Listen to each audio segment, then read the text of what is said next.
The spreadsheet that saved my shop. Amira, 41, ran her small spice and essentials stall in Birmingham's indoor market. She'd been doing it for 8 years, long enough to know every aisle of the cash and carry by heart. But today, it felt like a stranger's place.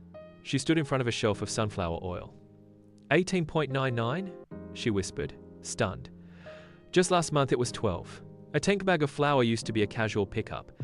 Now, it sat on the trolley like a warning sign. 29.5. Seriously? She finished the rest of her list paper bags, seasoning tins. Vinegar Ann joined the queue. When the cashier read out the total 82.4, she paused before tapping her card. The beep confirmed it. Nothing fancy, just basics. And yet her costs had nearly doubled. Driving back, she barely noticed the traffic. Her son had texted asking for extra pocket money for a school thing. She didn't reply. Her mind was on margins, not muffins.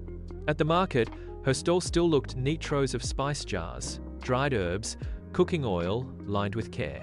But as she unpacked the stock, her mental maths ran on overdrive. Last week's total revenue, 160 minus stall rent, 125 electricity, 28 today's stock run, 80, 2 already in the redand that was without groceries, council tax or bus fare. She greeted regulars with her usual warmth, sold small sachets of pepper and cumin, counted coins, smiled. But inside, something was shifting. Each paper bag she packed a quiet expense. Each price tag a new risk. Each customer welcome, but not enough. A woman at the next stall rolled out a promo banner, all under one. Amira watched, then looked at her own products. She couldn't compete with that. She didn't bulk import, she didn't cut corners. Her goods were local, fresh, and often bought in cash. Still, Goodwill didn't pay suppliers. She pulled out her notebook, the one she used to scribble sales and stock numbers. It was messy, with crossed-out figures and estimates written on top of each other. For a long time, she made it work off instinct. She knew her slow days, knew when to reorder. But now, instinct wasn't enough. Prices were changing weekly. Her guesses were getting expensive.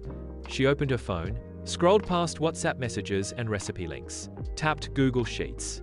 She didn't have time for full accounting software, but she could make a table, track expenses, mark profit and loss. At least see clearly what was coming in and what was draining out.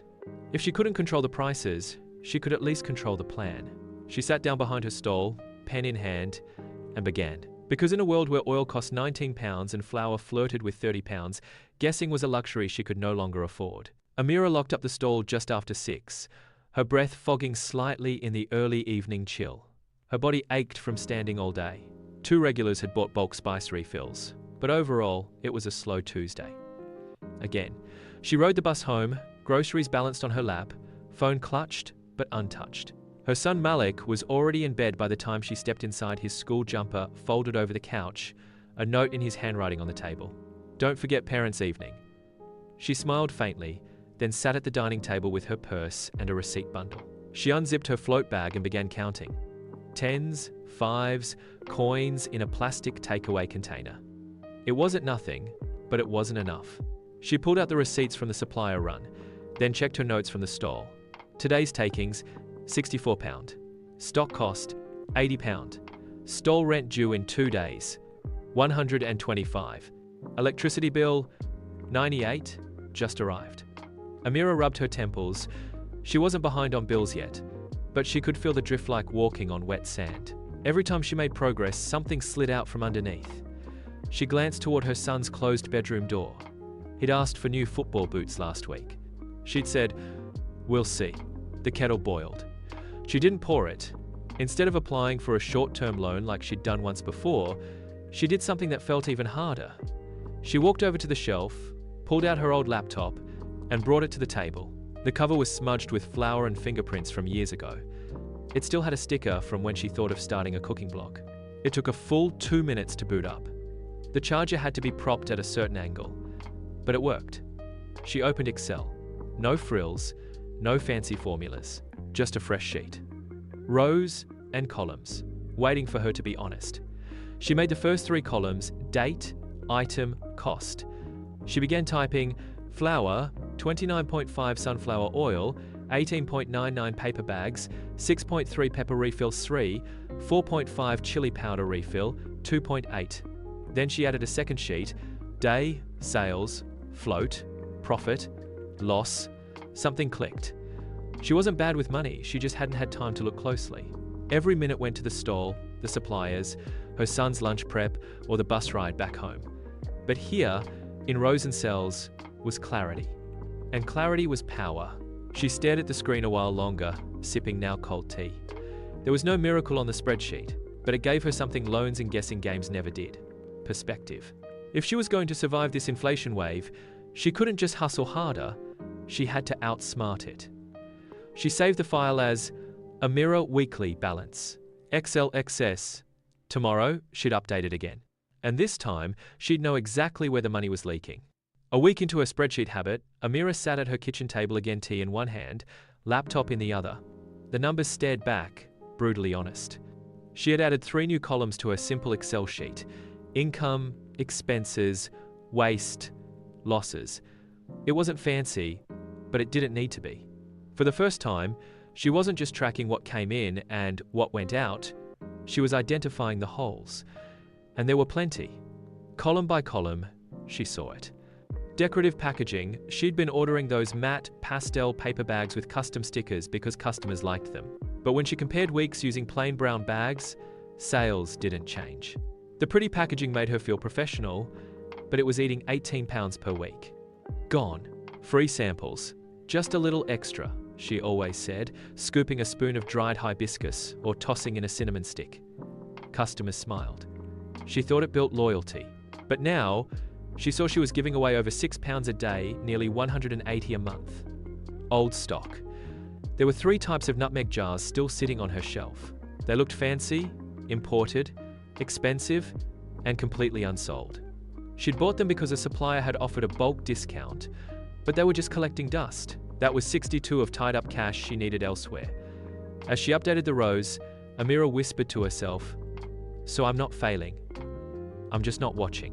She stared at the waste, losses column, now filling fast. It wasn't just products. It was little decisions, tiny yeses that had silently drained her margins. She took a deep breath and opened her notes app. To stop this week, no more designer paper bags, limit free samples to weekends only. Put slow-selling items on a small clearance shelf. Avoid supplier discounts unless customers ask for the product first. She'd never thought of herself as someone who needed budgeting skills. She just sold spices. But now she realized she was running a real business. And businesses needed decisions backed by data. Her new motto echoed in her mind: emotion runs the stall, the spreadsheet runs the business. Later that night, she opened her market WhatsApp group and posted something new. "Hey ladies, I've started tracking my daily waste. Stock loss, happy to share my sheet if anyone wants." One vendor responded with a thumbs up, another asked for the template. She smiled. This wasn't just a money fix, it was mindset surgery. The week before, she'd felt powerless. Now, she felt in control. The next morning, Amira sat at her stall with a fresh sense of direction. Her spreadsheet had spoken and she was ready to listen. She adjusted her prices not drastically, but smartly. Items with thinner margins went up by 5th tip. Bestsellers were bundled, 3 for £5 deals that still gave her profit but felt like a win for her customers. She pulled out everything that hadn't moved in a month.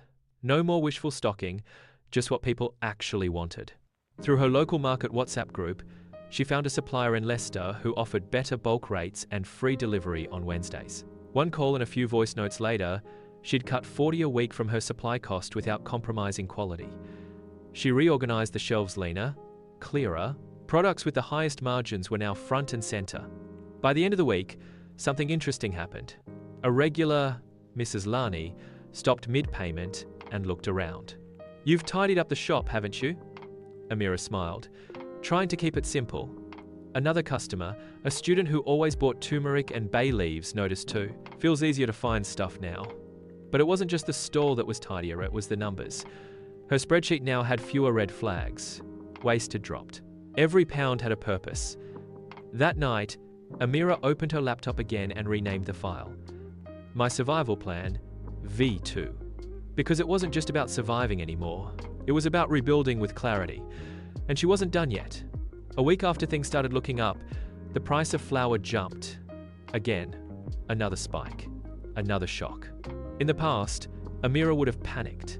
Maybe raised prices out of fear, or dipped into her savings, or worse, cut corners, but not this time. She went home, opened her spreadsheet, and adjusted the numbers. Line by line, cost per unit, new margin, profit thresholds, no emotion, just logic.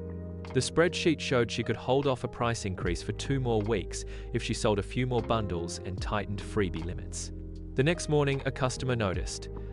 "You didn't raise your prices like the others," they said. Amira smiled. "Because I planned for this." 6 weeks later, the spreadsheet flashed something she hadn't seen in a while. Green. Her first real profit in months. Not huge, but honest. She made herself a cup of tea, pulled out a thick marker, and scribbled on a small board. Pinned it beside her price list. Still here, still fair, still standing. Customers noticed. Some nodded. One took a picture. A young mum buying plantain chips leaned in and asked, "How'd you manage with prices going mad?" Amira grinned. "I built a spreadsheet before I built a panic." That night, she opened the file again not to worry, but to plan. She was tracking income, stock rotation, seasonal trends. She even added a little treat fund column for her and her son. It wasn't glamorous. It didn't go viral, but it kept the lights on. Moral: the economy can change. Your numbers can protect you. Tracking isn't sexy, but it's survival. Call to action. Love real stories that turn chaos into clarity? Follow for more. Subscribe so you never miss a hard truth with a hopeful twist. Be like Amira, don't just work hard. Work smart.